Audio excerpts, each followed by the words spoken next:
আজ আমি আপনাদের যে গল্পটা পড়ে শোনাবো সেটা একজন মেয়ে রংপুর থেকে আমাকে লিখেছে। প্রিয় ভাই, আমি জানি না কেন আপনাকে লিখছি। হয়তো বুকের ভিতর জমে থাকা কষ্টগুলো আর কাউকে বলতে পারছি না।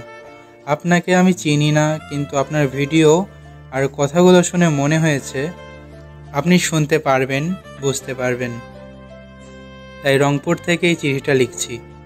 আমার নামটা বললাম না, কারণ আমার পরিচয়ের চেয়ে আমার কষ্টটা আজ বেশি গুরুত্বপূর্ণ। আমার বিয়ে হয়েছিল আজ থেকে প্রায় 5 বছর আগে। আমাদের পরিবার তেমন ধনী না, কিন্তু সৎ আর ইজ্জতদার। বাবা একজন স্কুল শিক্ষক ছিলেন, মা গৃহিণী। ছোটবেলা থেকে আমি শান্ত, লাজুক স্বভাবের ছিলাম। উচ্চ মাধ্যমিক শিক্ষা পাশ করার পরেই এক আত্মীয়ের মাধ্যমে আমার বিয়ের প্রস্তাব আসে পাশের গ্রামের এক ছেলের সাথে। ছেলেটা ঢাকায় চাকরি করে, পরিবারও মোটামুটি অবস্থাপন্ন। শুরুতে সব খুশি হয়েছিল, আমিও। মনে হয়েছিল আমি বুঝি এক নতুন সুন্দর জীবনের পথে পা রাখতে যাচ্ছি। কিন্তু জানেন, বিয়ের আসর থেকে শুরু হয়েছিল আমার জীবনের অন্ধকার অধ্যায়।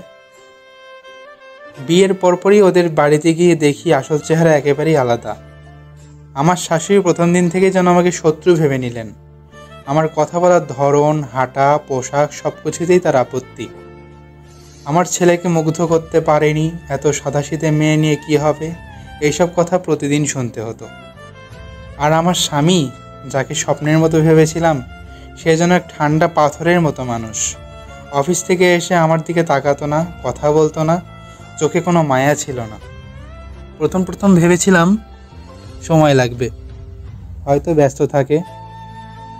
কিন্তু সময় যত গড়ালো, দূরত্বটা তত বাড়তে থাকলো। শাশুড়ির কথায় সে আমার প্রতি রাগ দেখাতো, ছোট ছোট ব্যাপারে চিৎকার করত, আমাকে অপমান করত। আমি যদি রান্নায় সামান্য কোনো ভুল করতাম, শাশুড়ি বলতো, এই মেয়েটা আমাদের ঘরে মানায় না। আর স্বামীর আগে আমার দিকে এমন দৃষ্টিতে তাকাতো যেন আমি অপরাধী। বিয়ের 3 মাসের মাথায় প্রথমবার সে আমাকে মারলো, কারণ আমি নাকি রান্নায় লবণ একটু বেশি দিয়েছিলাম। সে রাতটা আজও আমার মনে আছে।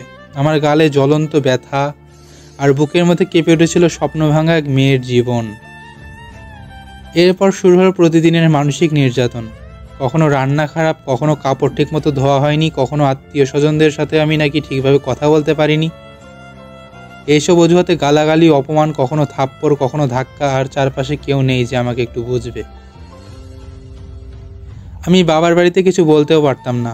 মা বাবা বুড়ো, সমাজের ভয়, মেয়ে বিয়ের পর এমন অভিযোগ আনলে মান সম্মান নষ্ট হবে, এই চিন্তায় নিজের কোনো কষ্ট কাউকে বলতাম না। সব কিছু নিজের মতো চুপচাপ সহ্য করে যেতাম। চুপচাপ চোখের পানি ফেলতাম রান্নাঘরের কোণে, যেখানে আমার কান্নার শব্দটা হারিয়ে যেত। বিয়ের 1 বছর পর আমার কোলে একটা মেয়ে সন্তান আসে। আমি ভেবেছিলাম হয়তো এবার সব ঠিক হয়ে যাবে, কিন্তু হায়, মেয়ে সন্তান হওয়ায় আমি প্রতি ঘৃণা বেড়ে গেল।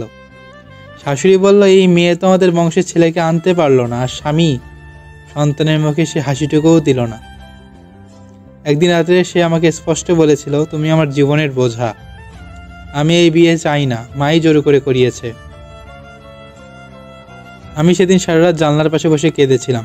বাইরে বৃষ্টি পড়ছিল, মনে হচ্ছিল আকাশটা যেন আমার সঙ্গে কাঁদছে। এখন 5 বছর পার হয়ে গেছে। আমার মেয়ে এখন স্কুলে পড়ে।